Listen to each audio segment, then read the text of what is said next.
Well, once again, the left shows their racist roots and also shows their ignorance and insanity. Samuel L. Jackson, one of the most foul-mouthed, violent people on screen, decided to make a veiled Uncle Tom reference when he decided it wasn't right that Clarence Thomas was part of overturning Roe v. Wade. How does Uncle Clarence feel about overturning Loving v. Virginia? Well, Loving v. Virginia was a case about interracial marriage, and Thomas has had nothing to say about it. What he has stated is that items not specifically given to the federal government to legislate on must be reserved for the states. He has stated the 10th Amendment is a thing and must be followed. It's that simple.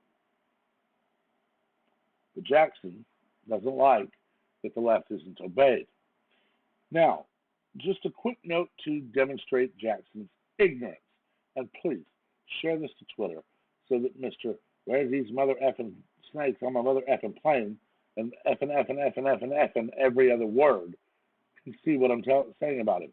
He is an ignorant tool of the left because Uncle Tom is the hero of that story.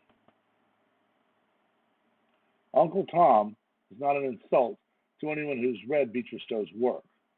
I have many years ago. I have a copy right over there that I'm going to start rereading. And I might actually just decide to read it on video.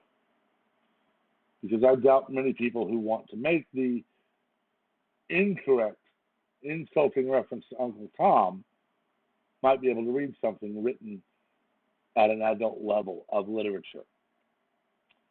But it's very simple. The 10th Amendment is a thing. The 10th Amendment has always been a thing. The 10th Amendment will always be a thing because you will never get 38 states to agree, sure, we'll just cede all power to the Fed. That would never go wrong in any way. Just like you'll never get 38 states to agree, sure, we will just give up all of our rights. But for those who don't know, Amendment 10, the powers not delegated to the United States by the Constitution nor prohibited by it to the states are reserved to the states respectively or to the people. What that means, for those of you who don't understand English at an adult level, if the Constitution does not specifically state that the federal government is to legislate on something, then it is reserved for the states. It is that simple. The Second Amendment, something Kathy Hochul and liberals the country over are ranting and railing about in the wake of Supreme Court telling the state of New York, no, you can't tell people they have to have a much more verbose reason than self-defense to carry a firearm. That is enough reason. Shall not be infringed means just that. The ones crying about that, they're trying to also tie it to the decision on Roe. Well, they're stripping the Fed of powers, but they're telling the Fed to do. No. Because you see, the right to keep and bear arms in this document. This document is the United States Constitution and the Declaration of Independence, including the Bill of Rights. And just because they want to say that, well, you're not in the militia, doesn't mean a thing. Militia is a civilian organization called up by civilians in a time of tyranny, regulated and trained by the civilians who call it up, armed by bringing their own weapons, because, frankly, the military is not going to be the ones to do it for us. A lot of them may walk off their post, going AWOL to join the militia. But the militia is a civilian organization.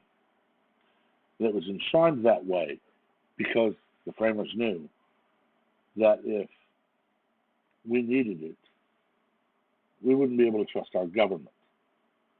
So they put that in the Constitution specifically as a right the Fed must protect. They didn't talk about medical care. They didn't talk about abortion.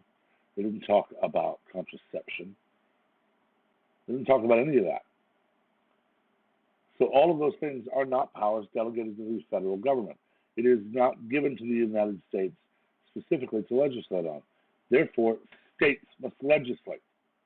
I talked about this in my earlier video where people were showing up at Clarence Thomas's home, where they want to scream that they have a right to an abortion. No, you don't. Don't like your state, move. Jackson, of course, is in a state where I won't be surprised to hear them say they have legalized 12th month abortions, legalizing the murder of a 12-month-old toddler by calling it an abortion. I saw a meme earlier.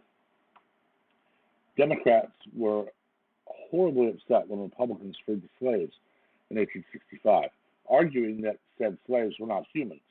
They're just slaves. Today, they're vehemently against overturning Roe v. Wade because the fetus is not human. It's just a fetus. See a pattern?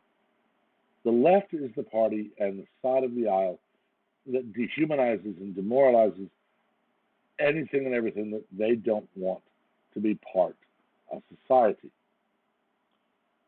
There was no party switch. It was Democrats in 1865. It was Democrats in the 1960s who filibustered the civil rights movements. It was Democrats who cheered when LBJ said he'd have the voting Democrats for the next 200 years.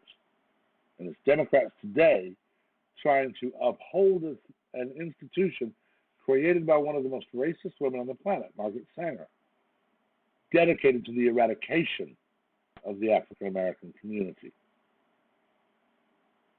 You can build a time machine, bring Sanger to the current day, put her on television, and ask her, why did you create Planned Parenthood?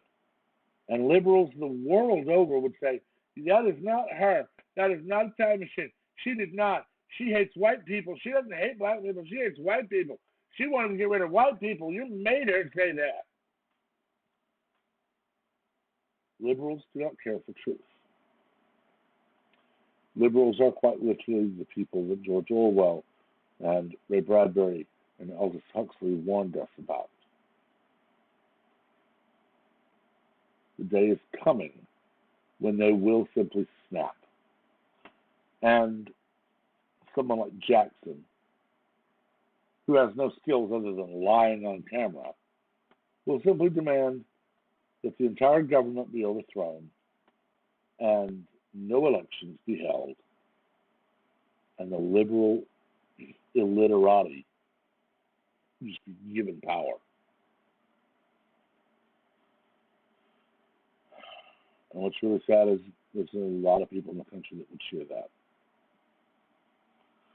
Just like there's a lot of people in this country who will see this and will cheer his very racist insults, and who actually will believe him rather than myself, who's read Uncle Tom's Cabin by Harriet Beecher Stowe.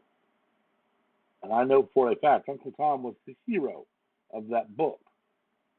He was not a villain in any way. But because Jackson is so racist that he wants to do this and make it an insult, his sycophants will say, no. I can put a copy of the book in every one of their hands, force them to read it, and they would tell me, well, no, this is fake. You rewrote the book. That's not what Beecher Stowe wrote. They're just mentally inferior because they have a superiority complex that tells them, if I say it, it's right. Oranges are now purple. That has no right to it. Why is your orange not purple? You're breaking the law. I said oranges are purple. You're breaking the law. They actually believe that. And they believe crap like this. Anyway, I've rambled. I've gotten off topic, and I'm very sorry when I did. Make sure you let me know what you think in the comments. Keep it civil and logical as always. We are adults. We can discuss, dissent, and debate. We are not toddlers. Make sure you subscribe with notifications on so you know whenever I post. It's very rare that I get a day like today where I have so much to talk about. Until next time, everyone, have a wonderful day, wonderful week. God bless.